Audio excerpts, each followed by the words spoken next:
3টে সভাপতির গাড়ি ভাঙা হয়েছে, অকারণে যেভাবে মারধর করা হয়েছে মানুষকে। আমাদের ওখানকার প্রাক্তন জেলা সভাপতির কোমর চিরকালের জন্য সেটা নষ্ট করে দেওয়া হয়েছে।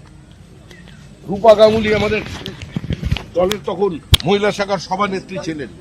কি করা হয়েছিল রূপা গাঙ্গুলির সঙ্গে?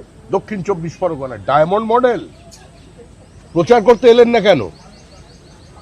ফলতায় যে নির্বাচন হলো, প্রচার নেই কেন?